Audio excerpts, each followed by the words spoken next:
যেমন ইব্রাহিম আলাইহিস সালাম আগুনের মধ্যেও আগুনের সিফাত হলো পুড়ে পুড়ে ফেলানো, কিন্তু তিনি আর একটু পশম করেন না। কারণ আলহামদুলিল্লাহ কুল্লা ইয়ানারু কুনি বারদাও ওয়া সালামুন আলা ইব্রাহিম। আপনি আগুনের সিফাত হলো পুড়ে ফেলা, কিন্তু আগুন একটি পশম পড়তে পারলো না। বলুন কেন? আমার আল্লাহ বললেন, হে আগুন, আমার মুসার জন্য এমন হয়ে যাও, তার যেন কষ্ট না হয়, এমন শীত ঠান্ডা হয়েও না, এমন গরম হয়েও না তার যেন গরম লাগে। মুসা আলাইহিস সালামের জামানায় তিনি যখন সাগর পাড়ি দিলেন, সাগর এমন একটা জিনিস, তার কথায় আল্লাহ তাআলার ইশারায় রাস্তা হয়ে গেল 12টি।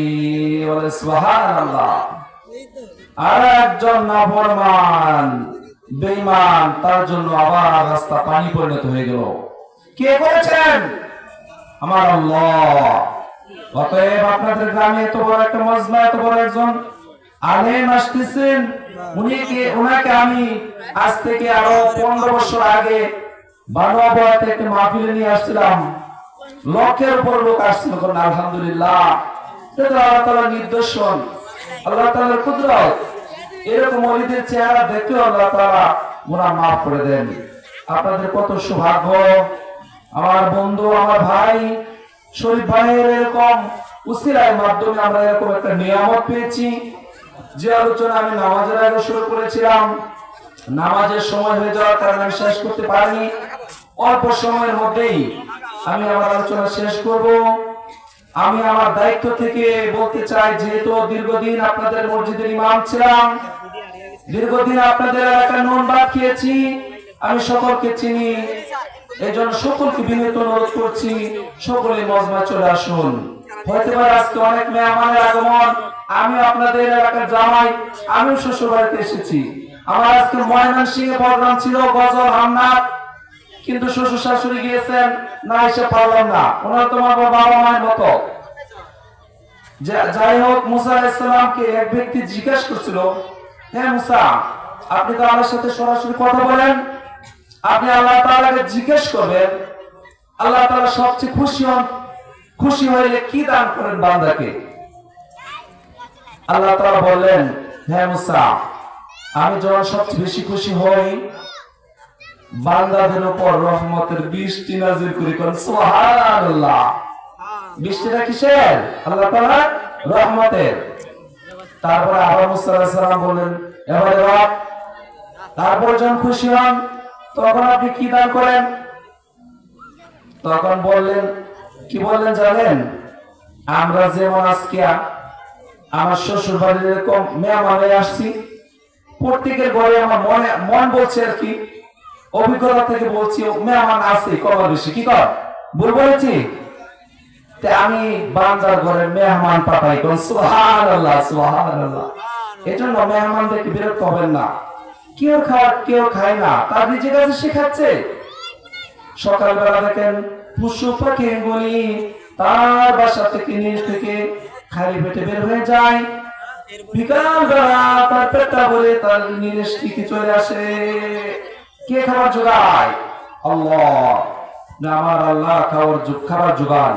কোন মেহমান চলে আসলে বিরক্ত হবেন না। আমার রাসূল কখনো মেহমান ছাড়া খানা খেতেন না। সুবহানাল্লাহ। এমন রেকর্ড আছে, সাহাবায়ে কেরামদের নিজে কম খেয়ে এরকম মেহমানকে বেশি খাওয়াইছেন, বাতি নিভিয়ে দিয়ে অল্প খাওয়া ছিল, এরকম হাত নাড়াচাড়া করছেন যেন মেহমান বুঝে সে খাচ্ছে, এবং মেহমানের পেট ভরিয়েছেন। সুবহানাল্লাহ।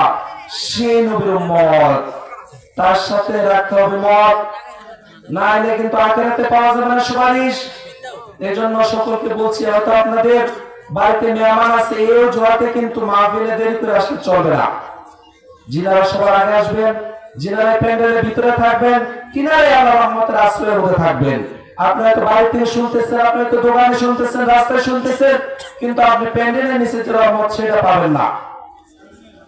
পর্দার আকর্ষণ আমাদের অল্প সময়ের মধ্যে চলে আসবেন।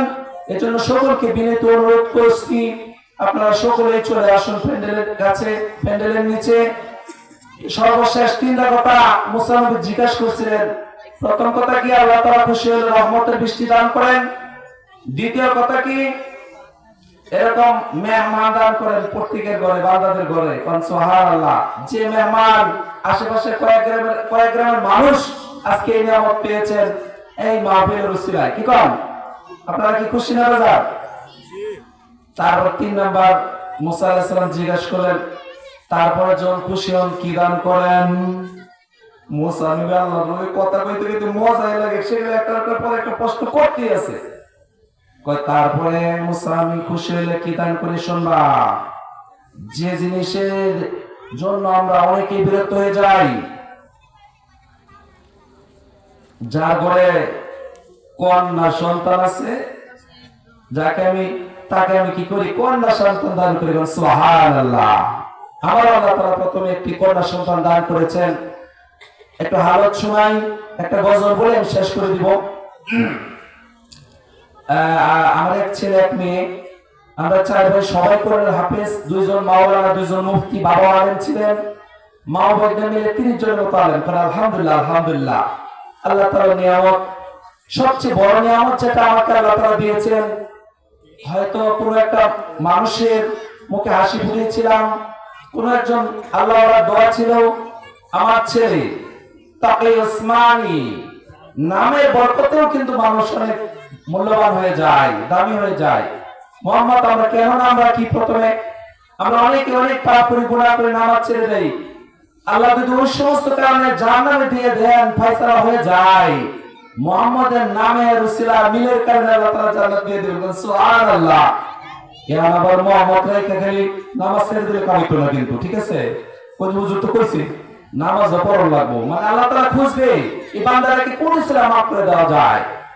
তো যে কথাটা বলতেছিলাম, ছেলে 8 বছর বয়সে, 8 বছর বয়সে আমরা 4 ভাই হাফেজ হইছি, সময় লাগছে 3 বছর, 4 বছর, অর্থাৎ 48 মাস, 36 মাস। ও 10 মাসে কোরআন মুখস্থ করে বলছে, আলহামদুলিল্লাহ, আলহামদুলিল্লাহ। যখন দেখলাম ওর মেধা অনেক ভালো, বাংলাদেশের বিভিন্ন পর্যায়ে ওদের প্রতিযোগিতায় অংশগ্রহণ করার ব্যবস্থা করলাম।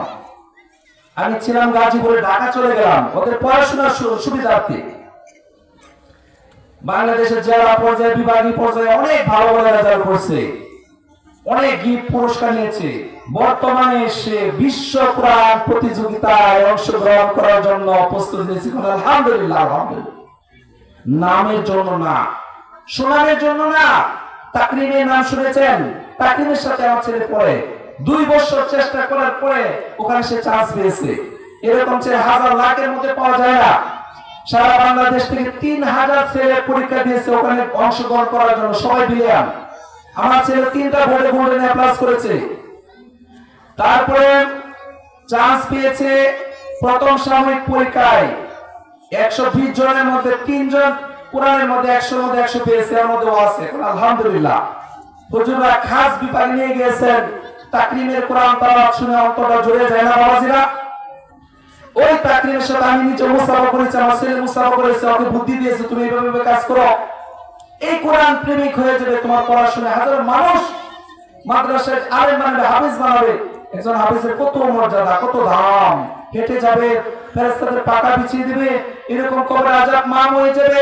10 জন ব্যক্তি জাহান্নামের ফয়সালা আল্লাহ তাআলা করে দিয়েছেন, তার সুপারিশ ক্ষমতা থাকবে সে জান্নাতে আবার ফিরে আনার জন্য। সুবহানাল্লাহ। কোন সৌভাগ্যবান মা বাবা, দাদা দাদি নাজেল হয়ে যান, এনাদের সন্তানকে নাতিকে হাফেজ বানিয়েছেন।